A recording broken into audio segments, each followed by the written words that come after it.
बहुत सहनशीलता चाहिए। बड़ी वस्तु प्राप्ति के लिए छोटी वस्तु में कहीं राजी ना हो जाए, पहली शर्त। जैसे किसी को 1 अरब रुपया चाहिए, 100 रुपया दिया जाए तो कैसा लगेगा? उसे बुरा लगेगा। क्या होगा इससे? हमारी तो बहुत बड़ी संख्या है, मांग हमारी बहुत बड़ी है। ऐसे ही भगवत प्रेम प्राप्ति के मार्ग के उपासक को ब्रह्म पद, देवराजेंद्र का पद और सम्राट पद, योग की सिद्धियां और मोक्ष पद, ये भी बहुत ऐसे लगता है 100 रुपये के समान। 1 अरब की प्राप्ति वाले को जैसे 100 रुपया, ऐसे ही प्रेम प्राप्ति वाले को ये सब लगता है। इसलिए कह रहे मुझे ये नहीं चाहिए।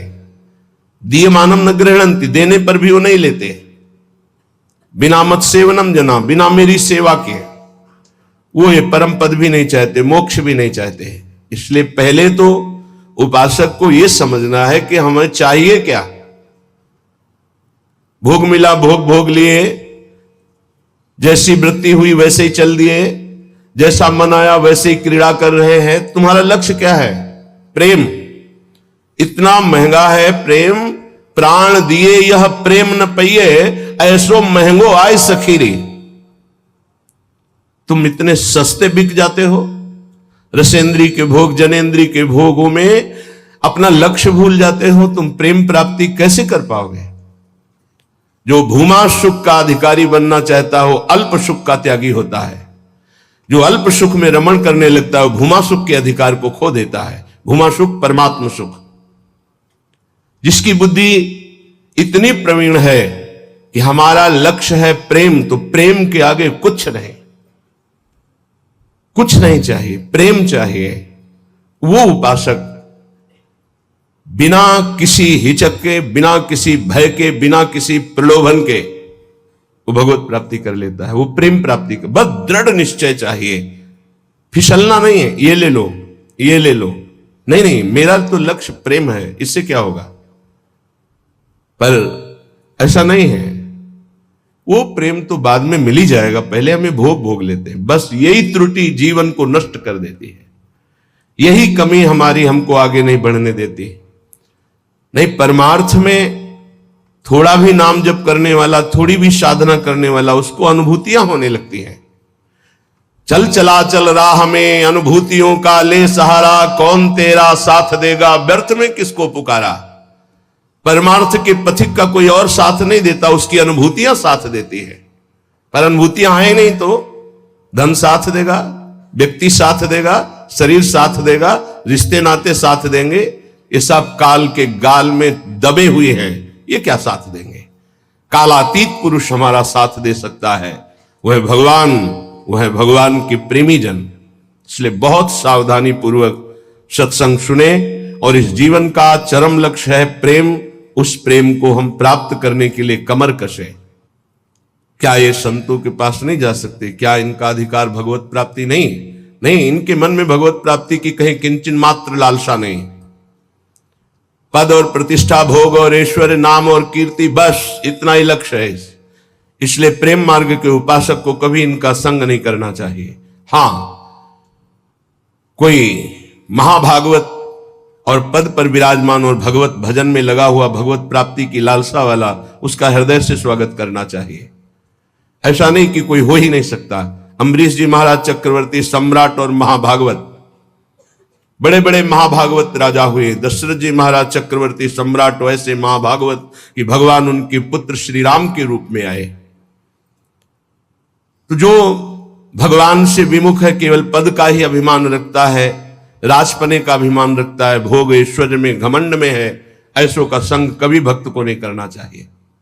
अभिमानिन ते न्यारे, भूत भविष्य लोक 14 में भये होए हरि प्यारे, 300 व्यवहार हमारो, अभिमानिन ते न्यारे।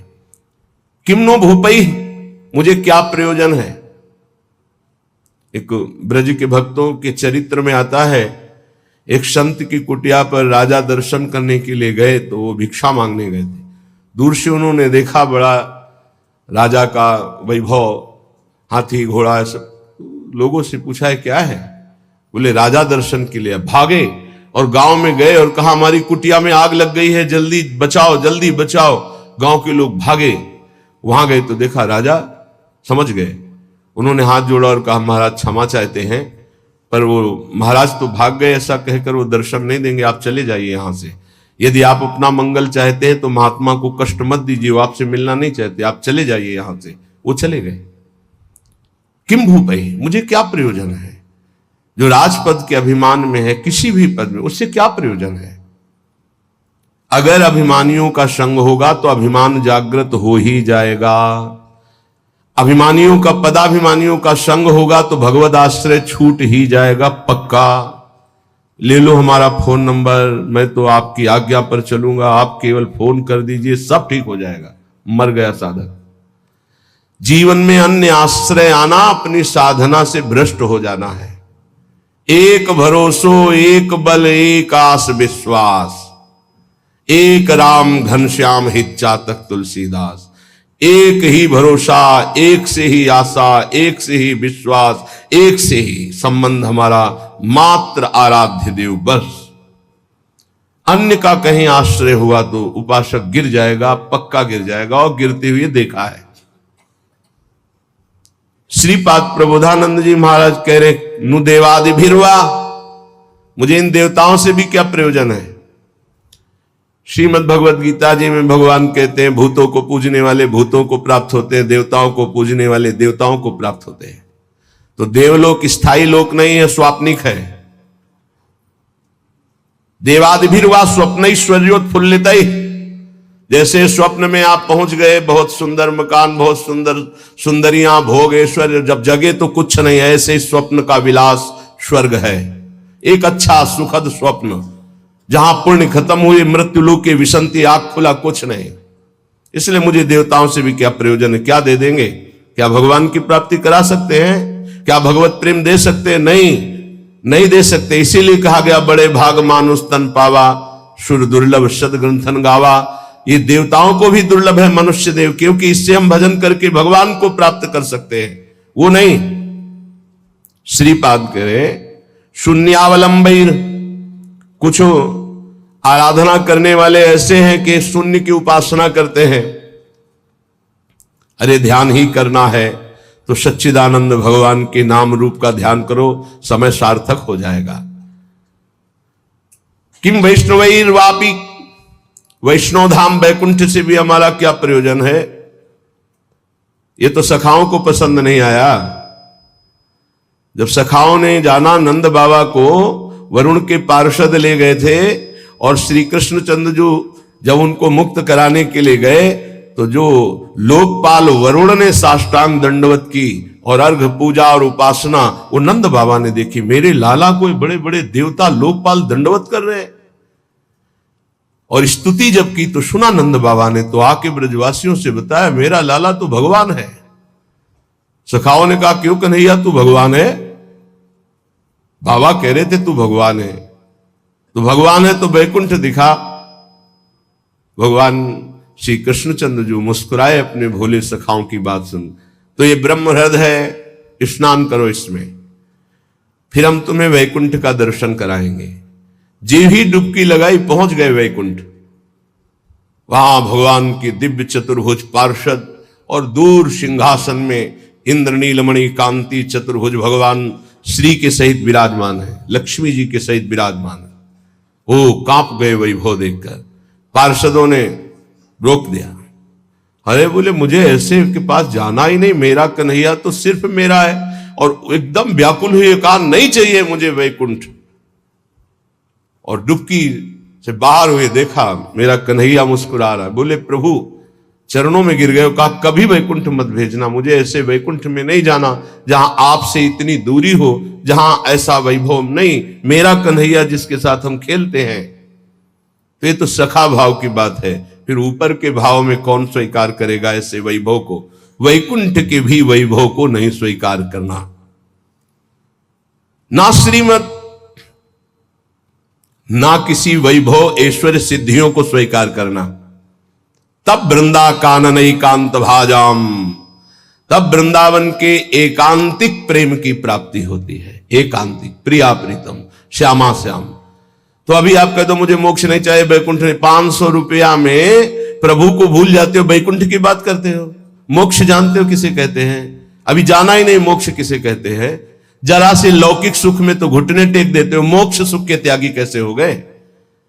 ये जो त्याग की बात है, ये उन भजनानंदियों की जिनकी स्थिति में आ चुके हैं, वो चाहे तो वैकुंठ मिल जाए, चाहे तो योग की सिद्धियां मिल जाए, चाहे तो मोक्ष मिल जाए, वो उनका त्याग किए हुए हैं।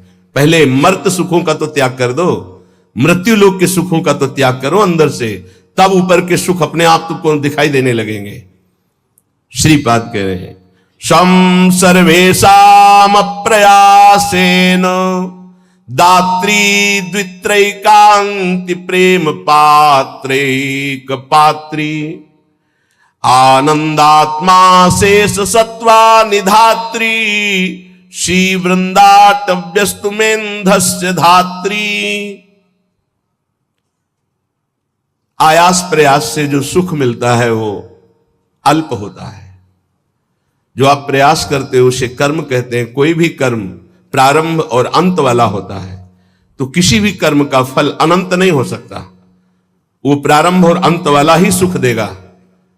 अनंत सुख की प्राप्ति कर्मों से नहीं होती, कर्मों के त्याग से होती है।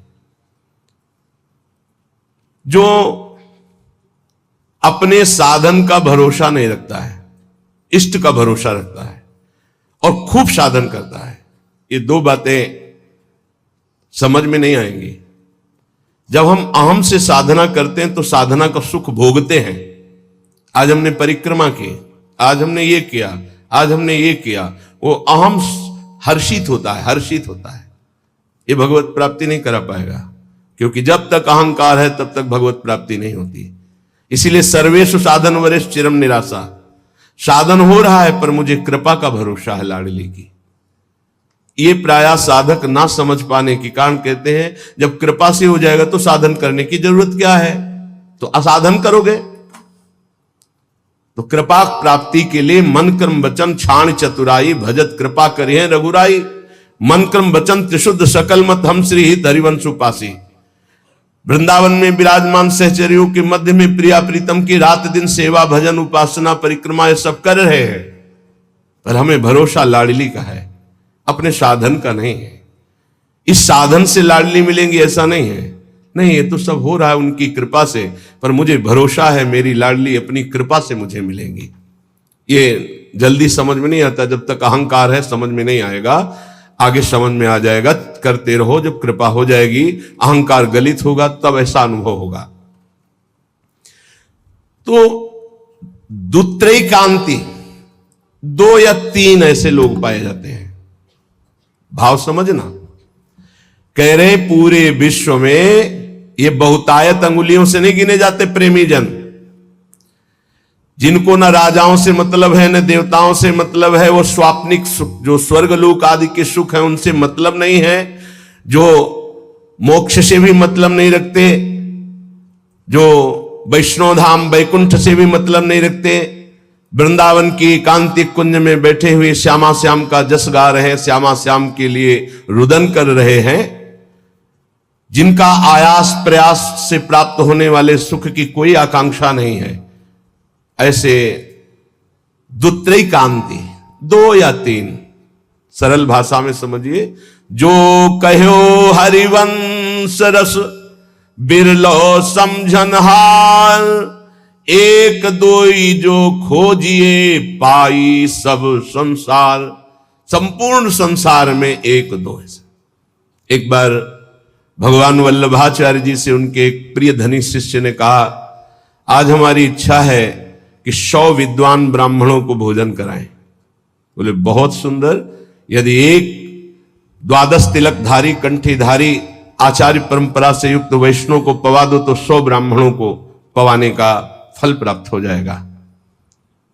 ओहो, ऐसा वैष्णव की, तो प्रभु हम 100 वैष्णव पवाएंगे। तो उनका एक अश्रुपूरित, आंखों से अश्रु बह रहे, शरीर पुलकित है, कंठ गदगद है और नाम में रत है, ऐसे प्रेमी महाभागवत को पवा दो तो 100 वैष्णवों के पवाने का तुम्हें फल प्राप्त होगा। तो बोले भगवान 100 प्रेमियों को पवा देते हैं। तो वल्लभाचार्य जी के आंसू आ गए, प्रेमी 100 नहीं, प्रेमी तो 1-2 ऐसे मिलते हैं।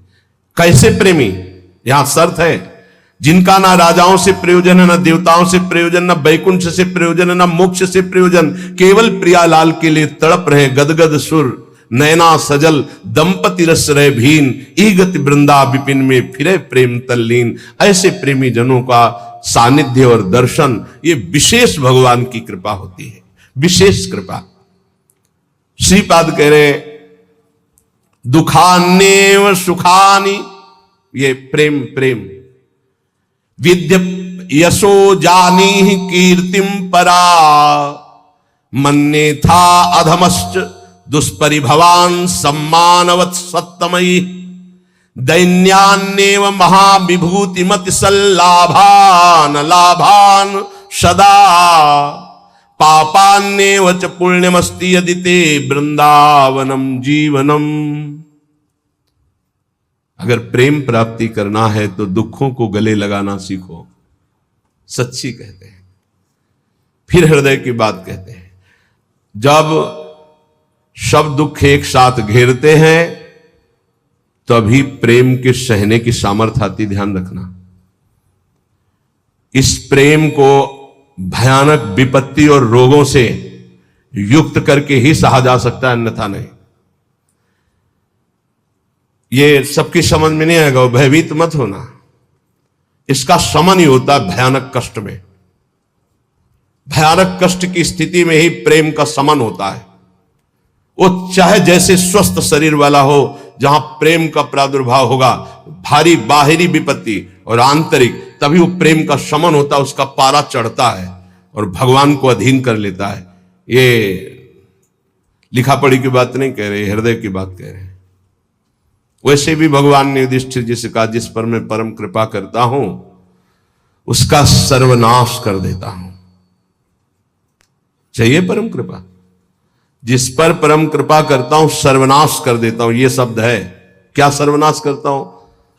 धन का अपहरण कर लेता हूं, स्वजनों का अपहरण कर लेता हूं, कोई उससे बात नहीं करेगा, किसी काम का नहीं रह जाएगा। तब उसका सीधा अर्थ भाव मेरे से होता है और फिर मैं उसे निहाल कर देता हूं। हिम्मत हो तो कूदो अखाड़े पे। नारायण अति कठिन है हरि मिलन की बाट, या में पग पीछे धरे प्रथम शीश दे काट। तो आप कहोगे फिर भक्ति करना ही नहीं। यहां चरम सीमा की बात प्रेम की हो रही। श्री कृष्ण का प्रेमी ऐसा वैसा नहीं होता, टिकुली बुंदा वाला नहीं होता, चूड़ी घांगरा वाला नहीं होता, वो परमहंस होता है। इनसे श्री कृष्ण रीझने वाले नहीं। चमड़े की चिकनाहट से अज्ञानी रीझता है, ज्ञानी नहीं, वो तो ज्ञान समुद्र है, सच्चिदानंद। ये जो बहुत बुरी तरह से है, अब वो तो अपने सब दर्शन होते हैं। जब सुबह मंगला में आते तो सब प्रकार के भगवान के दर्शन होते, विराट रूप के, छोटा बड़ा मंझोला रुद्र प्रेमी सब तरह के दर्शन होते। तो उसमें जैसे अब वो जो लाल लाल ऐसे तो बहुत ही बुरा लगता है, ऐसे तो धो के मुंह खड़े हो जाते तो अच्छा लगता। अरे इस शरीर को सजाने से श्री कृष्ण मिलते हैं भैया। बढ़िया रज यमुना किनारे के मुंह में लगा के आते तो दर्शन मात्र से हृदय शीतल हो जाता, निष्पाप हो जाते हैं ऐसे दर्शन से। जैसे कुछ साधक ऐसे करके ऐसे दर्शन मात्र से निष्पाप हो जाओ, क्योंकि वो रज लगी जो शिव शनकादि की याचना करते हैं। कुछ ऐसे उपासक जिनको कहते हैं कि रज लगाइए मस्तक पर भरकर, तो उनको बेइज्जती लगती है। वो ऐसे पतला और गोरा चिकना शरीर, रख लो इसको, रखे रहना, इसकी दुर्दशा होगी। अभी नहीं मान रहे हो ना? नहीं, बाल तो नहीं मुड़वा सकते, बाल नहीं, एक भी शरीर का कोई अंश तुम्हारा ठीक नहीं बचेगा। आग लगा दी जाएगी शरीर में, जितना दुलार करते हो। मान ले अभी मान लो तो जान जाओगे तो पा जाओगे, फिर कुछ पाना बाकी नहीं रहेगा। मान लो इस चमड़ी और दमड़ी से जिसने अपनी प्रीति हटा दी, वही प्रिया प्रीतम से प्रीति कर पाता है। रुपया, भोग, शरीर, यही बाधक है भगवत प्राप्ति में, यही समझना है। दुखान्य व सुखानि, इस मार्ग का उपासक दुख को सुख मान करके चलता है। ये बहादुरों का मार्ग है। हम तो धन्यवाद देते हैं कि आप ऐसा सत्संग सुन रहे हैं, नहीं तो प्राय इतना दान करो तो ये मिलेगा, इतना करो तो ये मिलेगा, यही सुनने के लिए तैयार है। लेकिन ये आप सुन रहे हैं, हमारे ऊपर बड़ी कृपा कर रहे हैं, क्योंकि आप सुन रहे हैं तो सुनाने का उत्साह बढ़ रहा है। नहीं, इसे सुनने की योग्यता खो दी है। आज हमारी समाज सत्य सुनने की योग्यता खो दी है, क्योंकि अंदर मनमानी आचरण तो कौन सुनेगा इनको। शास्त्र रखे के रखे रह जाते हैं। सुनाने वाला चाहता है आपका मनोरंजन, और आप चाहते हैं अपने मन का मनोरंजन। दोनों के तार मिल गए तो तालियां बजती हैं। यहां तालियां नहीं बजा सकते हो, यहां मन को बजाना पड़ेगा, यहां मन को भंजन करना पड़ेगा। और यहां बैठ के सुन रहे हो, इसका मतलब बड़ी कृपा है आपके ऊपर। जब द्रवई दीन दयालु राघो तो साधु संगति पाइए। दुखान्नेव सुखानि विद्य अपयशो जानी ही कीर्तिम पराम। ध्यान से, प्रेम मार्ग के उपासक को जब दुख मिलता है तो सुख की प्राप्ति होती है। पक्का पर यह समझ में नहीं आएगा। भारी जब दुख की, आप क्या समझते हैं, भारी दुख की स्थितियों को देखा गया, तब जाकर के उस परम सुख में चढ़। ये बहुत वैज्ञानिक तरीके से अनुभव की बात कह रहा हूं कि पावर चाहिए ऊपर चढ़ाने के लिए। जैसे कोयला झोंका जाता है, उससे अग्नि बनती थी, तब इंजन में पावर से वो रेल चलती थी। बाष्प भाप जो है बटलोई के ढक्कन को उठा दिया, उसके ऊपर उसने 100 ग्राम वजन रखा, उसको उठा दिया, फिर आधा किलो वजन रखा, उसको उठा दिया। उसी से उसको लगा कि इससे तो बहुत बड़ा कार्य किया जा सकता है। तो ये कक्षा 4-5 की कक्षा में पढ़ाया गया था कि वो इंजन का निर्माण किया, कोयले की इंजन, उसी से रेल बनी। उसका हमें नाम स्मरण नहीं है, जेम्स वाट, हाँ ऐसे कुछ नाम। तो ऐसे ही आप बिल्कुल बिल्कुल ऐसे ही समझिएगा। जब साधक के जीवन में दुख की भारी चारों तरफ, तो उसकी अध्यात्म शक्ति जागृत होती है। हर भरोसा टूट जाता है, एक भरोसा केवल श्री भगवान का, तो वो पावर से उसके मन की गति परमात्माकार हो जाती है। इसीलिए कुंती जी बहुत सोच समझ के कह रही, मुझे पग पग पर दुख चाहिए, क्योंकि दुख में तुम्हारे सानिध्य का अनुभव होता है। ये हम कृपा मनाते हैं, भगवान की कृपा मनाते हैं कि इसने वो बाजी जितवा दी जो कभी साधना में नहीं जीत सकते थे, कभी नहीं, कभी नहीं। ये खुद निज अनुभव ये कहूं खगेशा, वो भगवान ने जिता दी। इसलिए बड़े बड़े महापुरुषों के चरित्रों को पढ़ के देखो, प्रतिकूलता का जाल बिछ जाता है उनके जीवन में। भगवान ऐसा क्यों करते हैं? अध्यात्म की जितनी ऊंचाई पर चढ़ा हुआ महापुरुष है, उतनी भारी कसौटी कसी गई। संपूर्ण आश्रय भरोसे सबका नाश होकर एक भरोसा केवल प्रभु, वही जो दिव्यता होती वो वही होती। ये पढ़ने से लिखने से साधन, यह गुण साधन ते नहीं हुई, तुम्हारी कृपा पाव कोई कोई। यदि तुम्हारे जीवन में विपत्ति दुख और संकट घिर जाए तो भगवान को कोसना नहीं, इसलिए बता रहे ये वो स्थिति प्रदान करने के लिए है जो तुम कभी किसी साधना से नहीं प्राप्त कर सकते।